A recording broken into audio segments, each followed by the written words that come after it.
You have spent six figures for the upcoming trade show. You have made a custom booth and made digital assets to help you there, and you flew your team. But this is the hard reality. You may find a company competing with you in the next booth, and this company spent half the budget that you have already spent, and they got twice the leads that you got from the same trade show. But why is that? Because there are some fatal mistakes that you may be doing when you are preparing for the product launch video for this trade show. So these are the most common or the most fatal mistakes that you should avoid while preparing for a product launch video in any trade show. The number one mistake is related to the format of the video. Number two is designing a video that doesn't fit with the environment of a trade show. And number three is the feature trap. So let's discuss each one of them. Mistake number one is the format of the video. Many companies design the videos in the traditional format, which is the 16:9, and this is the exact format that you are seeing right now. It's for white screens. And the problem with this aspect ratio or the widescreen videos is that they doesn't fit with the vertical LED columns in the trade show booth. Because if you have the LED screen like this, the video will be displayed in this aspect ratio here. And in this case, you may be facing two issues depending on the screen. The first issue is you will be facing severe letterboxing. And letterboxing means that your video will be displayed at the center of the screen here, but the upper and the lower parts will be black. And this is due to the difference in the aspect ratios. The video that you have made doesn't have anything here or here to be displayed. So this is a wasted real estate. And this will cause two issues. Number one, it doesn't look professional. And the second thing, that this is a wasted real estate. You have already paid for these LED columns. At the same time, you left all of these spaces without anything or any content to be displayed. The second issue is that your screen can stretch the video to fill the whole screen. It will be something like what you are seeing right now. So the video content this way will be distorted. And in both cases, the videos that you have prepared will be working against you, not working with you. Because everything about your product will not be clear enough for your target audience. And by the way, I have made a dedicated video for this exact issue, and you can find it here on the channel.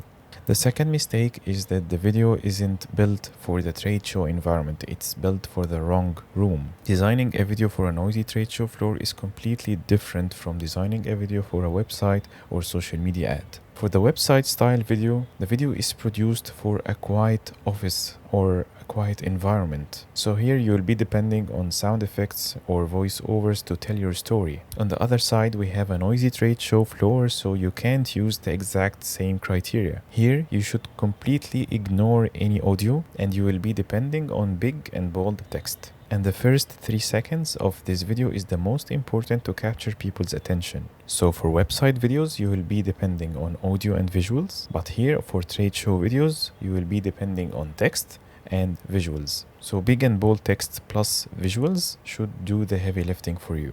Of course, the visuals should be expressive enough and capture the people's attention. And they should understand what is your product about from the first 3 seconds, because you don't have so much time. Mistake number 3 and the last one is the feature trap. The people attending trade shows are engineers and decision makers. So if they saw basic or generic videos of a CAD file rotating in 360 degrees, this is okay, but this is not enough to capture the people's attention at trade shows. Because as I have said before, there are engineers and CMOs, decision makers, and each one of them will be asking, what's in it for me? So keeping this in mind, you should show in the videos some solutions that your product is providing for them. And these visuals will make them excited to know more about your product and your company. Especially if you can ship your product, because most companies can ship 3-ton machines for trade shows across the country. So explaining exactly what your product does and the solutions that your product is providing is the best way to engage and capture the attention of your target audience. And this is an easier way to close deals.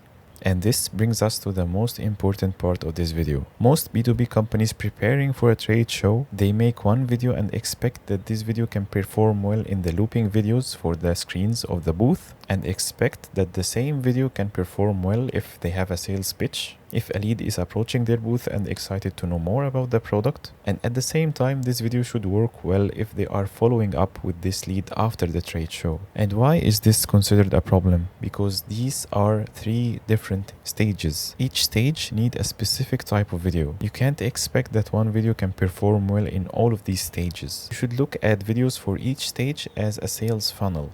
The looping videos should attract people to your booth. And this is the only mission for this video. You can't expect that this video will close deals. Once your prospects approach your booth, you should show them different videos but more in detail to educate them more about your product. And the last type of videos will be used in the follow-up process. Here, this video will discuss only one thing or one feature that this lead was asking about. So sending him a video like this will be a more of a personalized way to follow up with him again. So this way it will be easier to close the deal.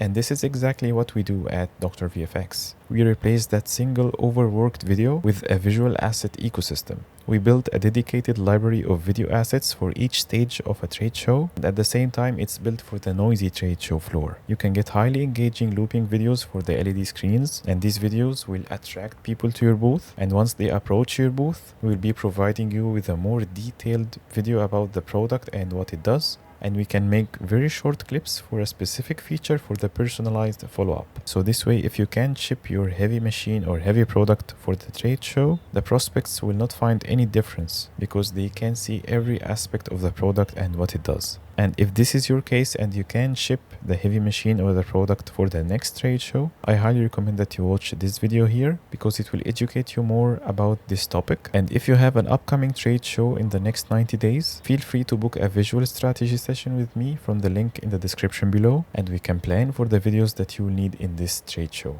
Thanks, and I will see you there.